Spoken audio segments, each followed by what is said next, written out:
We're kind of obsessed with this idea of the lone hero, right? That one person who's just strong enough to handle literally anything that comes their way. But what if that's just a myth? Today, we're going to dig into two incredible stories that show us a hidden and frankly more powerful truth about where real strength comes from. Oh man, we have all been here. You're staring at a flat pack box and it says clear as day, two-person assembly. But that little voice in your head just whispers, nah, I got this. All you need is a little more leverage, maybe some more grit, because you're not like other people. You're built different. And that's really the heart of it, isn't it? This isn't just about furniture, it points to something way deeper. It's pride. That little voice convincing you that help is, well, it's optional, that you don't really need anyone else. The belief that your own strength is going to be enough to muscle through any challenge. But what if that idea is just fundamentally wrong? What if the very moments we need help the most are the exact moments we're most convinced that we don't? And that question, well, it leads us to our first story, a tale of survival so impossible it almost defies belief. Okay, let's go back in time, all the way to 1914, to an explorer named Ernest Shackleton. His goal was to do something nobody had ever done before, cross the entire continent of Antarctica on foot. But what happened next became one of the greatest survival stories ever told, and not for the reason you might think. So, the plan went sideways almost immediately. Before they even set foot on land, their ship, the Endurance, got trapped by polar ice, and for months, they just watched as the ice slowly, powerfully crushed it until it finally sank, leaving 28 men completely stranded in the most hostile environment on planet Earth. And when I say hostile, I really mean it.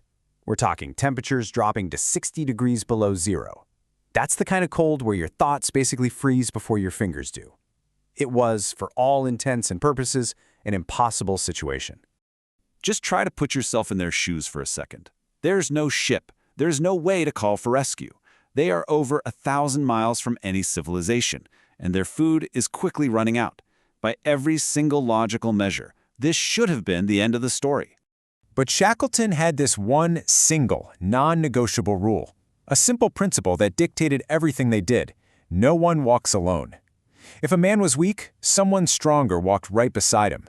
If someone was losing hope, another guy stood with them. They literally kept each other warm by sleeping packed together. Their survival absolutely depended on their proximity to one another. And here is the truly mind-blowing outcome. After almost 2 full years stranded on the ice, facing starvation, unimaginable cold, every single one of those men made it home alive.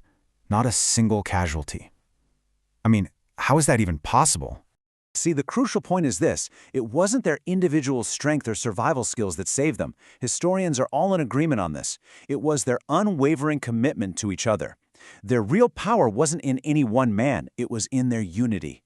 They beat Antarctica because they refused to do it alone. So Shackleton's story shows us the incredible power of community. But what happens when you have all the individual strength in the world, but you choose to go it alone? Well, that brings us to a bit of a cautionary tale, the story of the strongest man in the Bible. And this slide lays out the two paths we're exploring perfectly. On one side, you have Shackleton's crew, who found their power in community. And on the other, you've got Samson, who relied completely on his own strength. One path led to an impossible survival. The other, well, it led to a tragic fall. Now, for those of you who might not be familiar, Samson was a figure gifted with almost unbelievable physical strength. But his story isn't about being defeated by some bigger, badder foe. No, it's a story about how the strongest person imaginable can be brought down simply by choosing to walk alone. So, how did it happen? Well, his downfall wasn't some single dramatic event. It was actually a pattern. You can see 3 distinct steps he took, 3 choices that led him straight down a path of isolation. Okay, so first, he walked away from his covering. He physically and emotionally distanced himself from his family, his community, the very people who are meant to give him guidance and accountability. Second, he chose enemy territory. He wasn't captured or tricked. He willingly and repeatedly put himself in compromising situations, surrounded by people who did not have his best interests at heart. And finally, because of those choices, he alienated his own people. His actions got so self-serving and reckless that they stopped seeing him as a protector and started seeing him as a huge liability.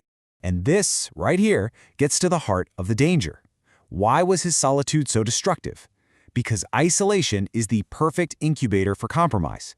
When you're all alone, cut off from accountability and support, really bad decisions start to look reasonable. The enemy doesn't even have to destroy you if he can just separate you first. This number is just heartbreaking. At one point in his story, 3,000 men from his own tribe come to him, but they aren't there to help him fight his enemies. No, they're there to tie him up and hand him over. He had become so disconnected, so isolated, that his own people couldn't trust him anymore. So when you put these two stories side by side, this powerful idea starts to emerge. Maybe true strength isn't an individual attribute at all. Maybe it's something we build and something we find together. And this is the pivotal question, isn't it? Just imagine, what if those 3,000 men were standing behind him instead of against him? What if he had accountability instead of secrecy? What if he had support instead of solitude? His entire story would be completely different. And it all boils down to this. Samson's problem was never a lack of power. I mean, the guy was the strongest man alive. His problem was a lack of people. He didn't need bigger muscles. He needed better relationships. And that brings this lesson right back to us, to our lives. So often, we think the answer to our struggles is just to be stronger, to grit our teeth and try harder. But maybe that's the wrong goal entirely. Maybe we don't need to be stronger. Maybe we just need to be better connected.